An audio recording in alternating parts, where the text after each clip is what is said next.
This is Call Me Mommy, the radio cast for all ages, with your hostess Lynn Petronella, myself, sharing information and insights about being a real American girl growing up in the United States. There's a subject today that I really want to get into because this is something that has modified my way of looking at life because I am a real woman. And we have seemed to be having a lot of topical conversation about who's a woman and who's a man. And I will say this, you're born either male or female. There may be a few cases where that's genderless. There are abnormalities in every medical condition. But, you know, I was born a female. I had 3 brothers that were born male. We were raised accordingly. I was raised as a girl. I had dresses and dolls and played with them. But, you know, I also played with my brothers. I had 3 brothers, and we all played together. We may have liked different things, but sometimes I would play baseball with them, and sometimes they would, play house if we had, like, dolls and stuff like this. When we were young, we were kids. So maybe to the age of 6, 7, in that age range. And then I started to become more physically active, and I loved sports. I happened to love sports. I was a little bit of a tomboy, and I loved animals. My sister was not like that. She didn't like anything too athletic, so she was more, different. She wasn't the tomboy. I liked playing with my brothers. And the reason I say that is because they always looked like they were having so much fun. I mean, they had the go-karts and the bicycles and the trains and the cars. And I wasn't into, putting them together or anything, but they were kind of fun to play with sometimes on a rainy day in New York when there was nothing to do. And we loved being outside. So being outside meant tag and running races and playing baseball and bike riding and roller skating. And then when the winter came, it meant ice skating and, what do you call it? On the sledding, ice skating, skiing, these things. And I loved being physically fit, and I loved being athletic, and I became the head of the women's sports team in my high school graduating class. So all of these things added to my education as a woman. By having 3 brothers and growing up in the United States, I would say I didn't think anything was excluded for me. I thought because you lived in America, you could do anything you wanted to do. So I'm prefacing that, male or female. I was on the swim team. I won a lot of races. I was always on the winning team. I was very competitive. It was something that I always was. I played tennis. I was on the tennis team. I played all kinds of sports and absolutely loved being competitive.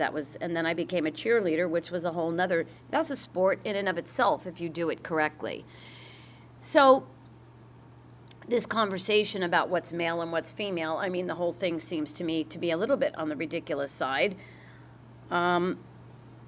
When animals are born, they don't question whether they're male or female. I think that's what I find that strange. And God made man and woman to be the highest form of highest form of life on the planet. So if indeed we are the highest form of life on this planet, I think the basic premise of how God made you is pretty much you should accept that. That's my personal opinion. If woke people don't want to agree with me, that's your prerogative. That's all I'm sharing. And I think we all have male and female qualities. Not a one-size-fits-all. What I say all the time is if a woman can have a baby, there's pretty much nothing she can't really do.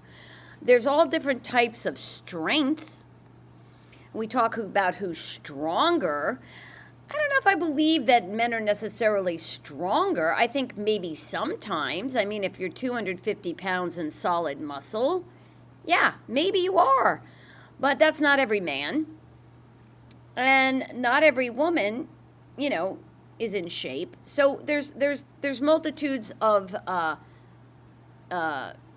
categories and it's not a one size fits all. That's all I'm going to say about that subject. But in growing up and having girls and boys in our family, it was a very fun experience because I got the benefits of having brothers and a sister, and we did a lot of different things, and there was no questioning about what we could and couldn't do. Obviously, as I got older, my mother was a little more careful, but don't do this and don't do that. But I was one of these kids that wanted to challenge myself, and eventually took an ultimate challenge when I was 21, which I didn't expect to do, but that happened as a result of other things that were going on in my life. So I came across something. So when you're a female and when you're raised strict and religious, I was raised very Catholic, you're taught not to have sex. I mean, you're not allowed to have sex until you get married. That was the way I was raised. So as you're getting into that area where you're 16, 17, 18, and boys start to like you, you start hearing comments like, she's jailbait, we can't go near her. I didn't know what any of this was, I didn't have any idea what that was. Excuse me. And so in the summer when I was 18, excuse me, excuse me, a very handsome guy from California drove up to my house and knocked on my door. And unbeknownst to me, this guy that I knew from high school said she's 18 and, she's never been with anybody. And evidently that's like a bull seeing a red flag. It's like, okay, let's come to this house. And I didn't know any of this at the time because I look back on that time in my life and I think I was basically targeted. I didn't want to look at it that way then, because this person was very convincing, and I did actually get involved with him. He was a couple years older. He was definitely more worldly. He presented himself as some kind of movie star, and he was very convincing, and I did have a relationship with this person. And then I was a little over 18 and a half, and I was an honor student at Northwestern. I had just become a cheerleader, and I was very proud of myself. My parents were proud of me. But this person came on very, very strong and very convincing, and I thought this was love, and I guess he thought it was love too. And before I knew it, this guy was following me everywhere, buying me rings, giving me plane tickets. I thought I was with a movie star.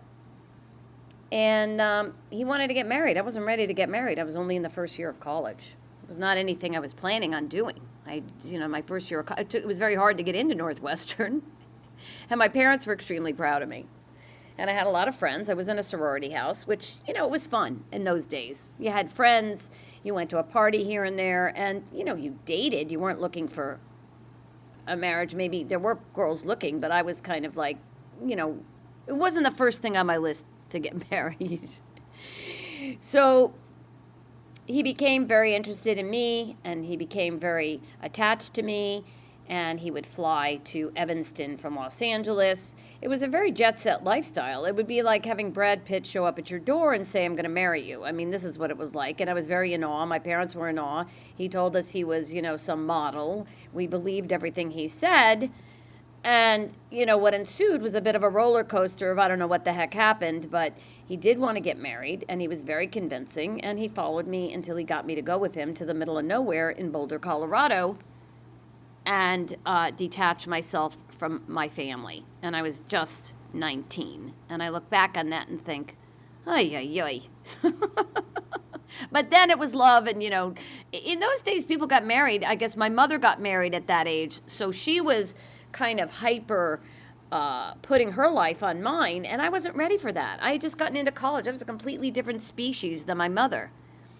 This is when you kind of got to detach from your mother's advice. My mother was giving me advice that I didn't really want to get married, but everybody was so insistent. You had sex, you're Catholic, you got to get married.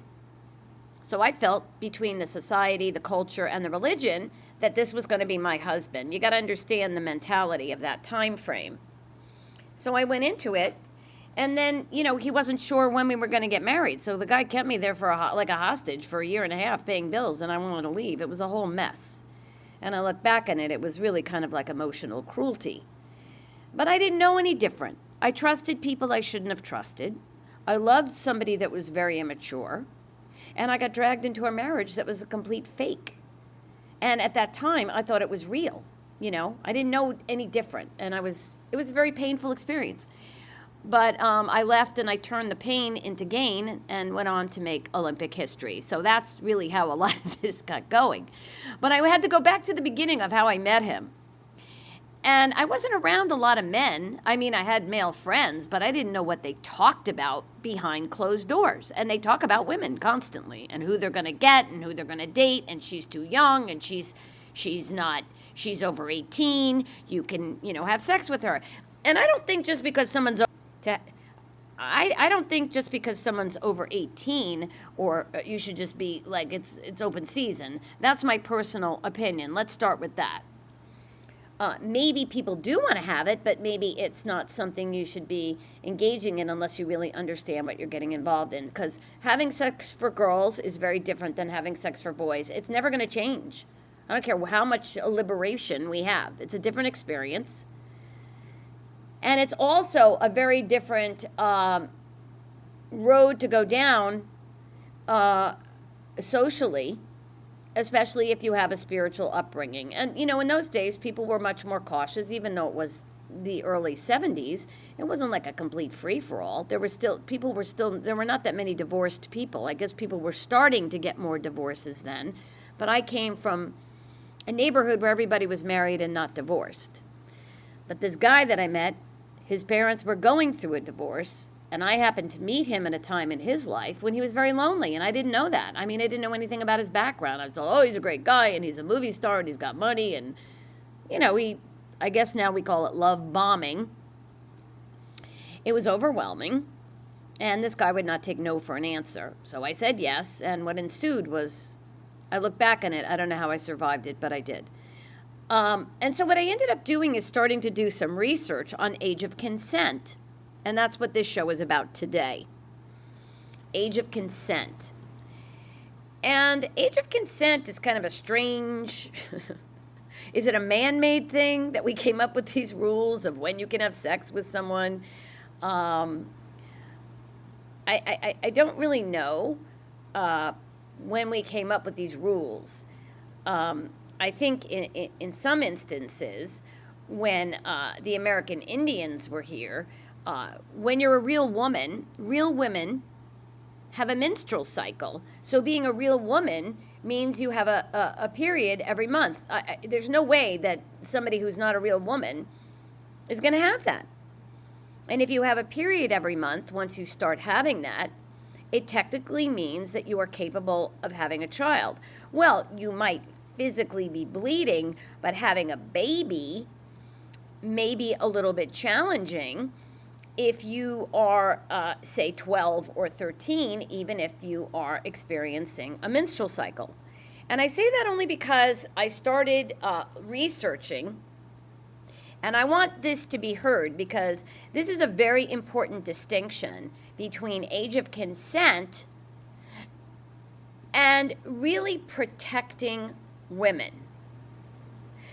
Because I did some research. In the United States, there are 31 states in America where the age of consent is only 16. Now, I don't know how many 16-year-old girls you know, and it's for boys too, but I don't know too many 16-year-old girls that could have a baby and take care of a baby. I really don't. I don't care how, quote, mature you think they are. They're not. A lot of these laws were put in place when the country was right in the beginning. I mean, you might have died at 21, so 16 to have a baby, you might be dead and there's your baby because, people didn't live as long as they're living now. So I'm bringing this up because I think we really need to change nationwide and globally the age of consent. Because the age of consent means if you're having sex, you potentially can get pregnant and have a child. So it's not that you're just consenting to have sex, which of course I know the men, you all want this, but for a woman to consent, it's a very big risk. And even if she does consent, unfortunately, there's a lot of things that happen to many of these girls which have not been pretty throughout history. I mean, let's be honest. We condemn the girl, we make her get an abortion, we have her give her baby up. I mean, there's a lot of downside risk for a woman that a guy doesn't have. Nobody brings this up. It's a downside risk. As much as she loves you and as much as she may want to have sex with you, that's a downside risk. So, age of consent is 16 in 31 states in America. There are 8 states in America where it's 17. And there are 11 states where it's 18. The federal law prohibits sexual activity with anyone under 16 years of age. Okay, that's fine. And if you want to look up all the different states and find out if your state is on there, I would advise you to do that. Because what's happened to this country and this culture in the sexual obsession that we seem to have over here is that by allowing all these people from other societies and other cultures to come here, you have to understand where they are coming from. Because in many of these countries, the age of consent is 12, is 13, is 15. It's not anywhere near 16. So what you have to really understand is they don't know, it's not, first of all, they can't speak our language. Second of all, they don't know it's illegal. And third of all, they don't care. They don't care. You're allowing strange men and women, but I'm just saying men, there's women that get involved in all these crazy things too, but I'm saying you're allowing these people to come here and they are going after our kids. And we are creating a magnet for this unknowingly. Because our American rules are not something that people go by in other parts of the world. And I am saying that only as an American citizen because I didn't know any of this. And I started to get into research and I thought, well, no wonder, people wait till you're 18 to put the full court press on you. I had guys come up to me, but it became a full court press. When I look back on it, it was a full court press once I was, quote, of legal age. And of course, you think you're falling in love, and it's very confusing. I'm going to say that women are looking for love. Of course, sex is a part of it, but love and sex are not always the same thing. And unfortunately, even the men having sex at these ages, they're not mature enough. You can have sex, but you don't even know, what you're going to do with your life at that point. I mean, I don't know if that's a mature form of having sexual intercourse. You can do whatever you want to do. I'm just saying it's an interesting fact that you can do these things and not understand what the world does in other parts of the world. So I wanted to give you just a little bit of an idea of what it's like in other parts of the world. So you have religion, which has its own rules, correct? You don't have sex till marriage, most religions. And then you have the country, age of consent, the state and the federal law.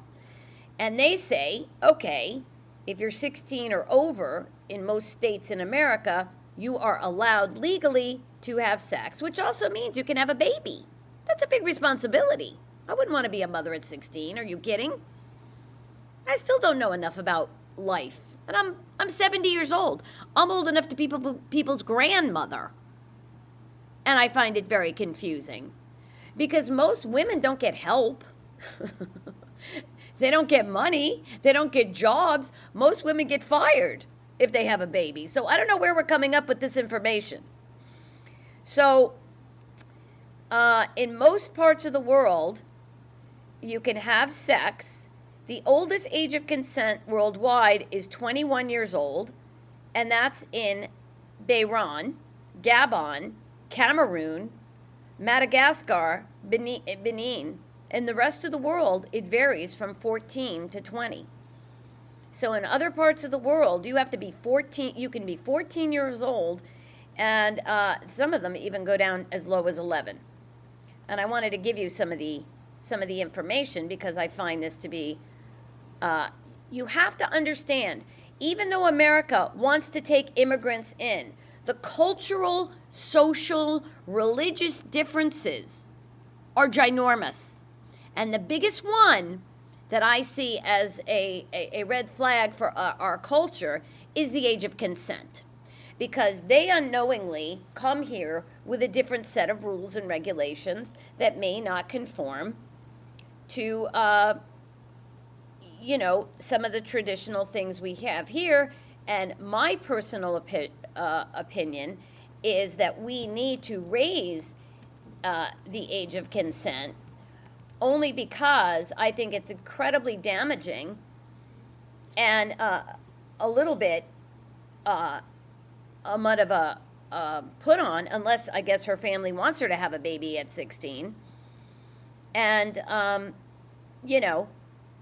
that seems to be a burden for a family unless they can handle that. So let me give you some of the examples of other ages of consent. In Japan, until recently, the age of consent was 13. Nigeria, the age of consent is 11. I mean, your body isn't even formed. In Brazil, the age of consent is 14. In Bahrain, it's 21. I think they're smart.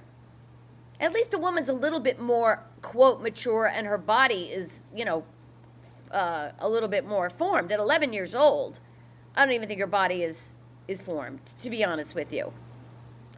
And I found this very distressing as a woman. Because remember in the last podcast, I said all of us are connected. We're all connected. I feel for these little girls.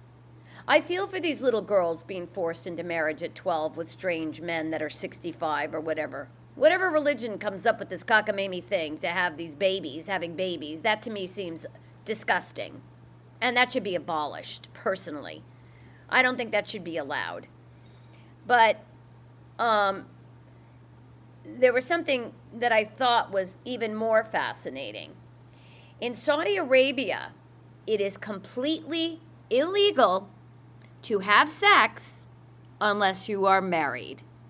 And that is where I think we need to be in America. I think that was the way God intended it.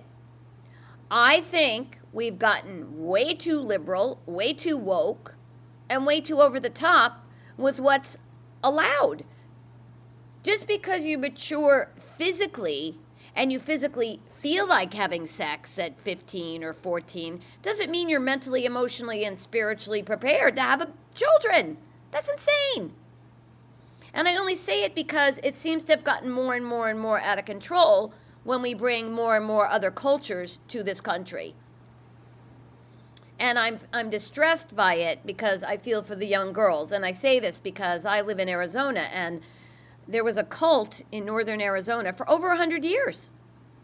The Davidians, Warren Jeffs had like hundreds of young girls he was having babies with that were 12, 13, and 14, according to some cockamamie religion. And not one politician in 100 years did a thing about it. And I met these women. I helped them find places to live. And there wasn't one politician. John McCain did nothing. Sorry. They didn't do anything for these young kids, the boys too. So you can't hide behind religion. Freedom of religion's a lovely thought, but you can't hide behind it to attack young girls and get them pregnant. I'm sorry, that just seems to me to be a way of abusing children. That's child abuse to me. And this episode today is about age of consent. What age would you want your child, male or female, having a baby? I'm not saying it to scare people. I'm not saying it to punish people. But what I am saying is the prevalent over-sexualized time frame in which I grew up in, which was everybody's equality and people had the pill. I wasn't into any of that. I was still a very Catholic girl, but I was being raised in a time when everybody was having premarital sex, and I was pressured.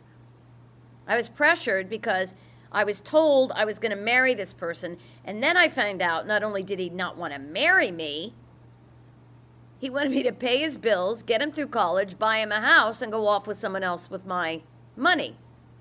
And that was like a mind-blowing experience, because then I blame myself because I was Catholic and I had, sex with him before marriage. You get into all that Catholic guilt.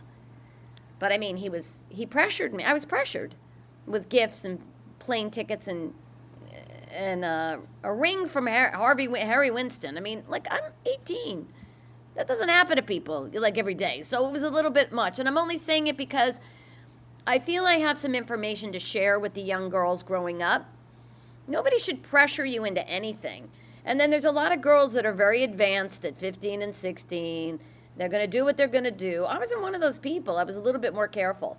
But I'm just going to say, there's not a one size fits all. People are going to do what they're going to do. But when you have a country that, quote, allows you to have sex with their male and female population at 16, you're inviting it to happen, America. Up the age of consent. And then you shouldn't allow, this is my other big beef, you should not allow religions that call themselves religions, and I'm talking specifically about Islam and maybe Mormons, I don't know, not all of them, when they allow the religion to say, oh, she's 14, she can be married and, have babies. That's not a religion. That's child abuse. We got to get over, how are we going to protect our girls? Even the boys. It's too young. It's too young. And, maybe, you're not going to stop people from experimenting. I think even in England, it was down at 14, 15, 16. Listen, in the dark ages, people had sex and babies. Even the American Indians, they all had them when they were 14 and 15 at the beginning of this country. Maybe that was fine then. Maybe because people, I'm going to just go back and say, maybe people didn't live as long. But, I think you have to think about the financial and emotional ramifications. The world is extremely expensive today.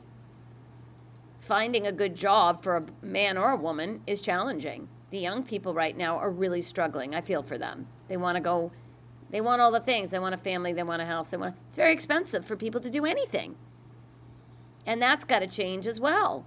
So here's the lopsided nature of America as I see it today in 2025. You have a very expensive American way of life with very low-paying jobs. I don't care what anybody tells you. They're low-paying everywhere. Unless you luck out and make it somewhere where they actually pay you what you're worth. We have a very undemocratic financial system where the housing market is through the roof. And then you've got young people trying to plan their life and a future. You got to give them something. Give them a house or something, because they're not going to, they have to have a place to live, and then they have to have a decent job. And when you have those two things, then you can consider having a baby. As much as I love Elon Musk, we're not all multi-billionaires. If you want to pay people to have children, why don't you do that? I always said that. Give me $20 million, I'll have your baby. It's a big expense. One baby costs over $1 million to raise. Where's everybody coming up with this money? I'm just curious, because I don't see it at $20 an hour, which is what most people are making. Let's not sugarcoat what the salaries are. That's not a salary. So, I'm very passionate about this subject because I find it very disingenuous that we have a government, I hate to say it, that's mostly male. We have a lot of men telling women we need to have babies. No, we don't need to have them. We need to have a house and an income so we can have a baby and take care of it. Let's start with that part. And good health care. You don't want to do it backwards, because that's a road and a slope and a struggle you're not going to want to be in. And you can talk to a lot of young mothers. I think Oprah used to have them on her shows. Some people survive it and succeed, but they're not going to do it without a lot of emotional and financial support from all of their family members. And people are struggling at all ages in this culture right now. Everybody's got their stress and things going on. So I think we need to get out of the 1700s in America, raise the age of consent to 21 for men and women, and require people to only have sex when they get married. If it's good enough for Saudi Arabia, it's good enough for us. Have a nice day.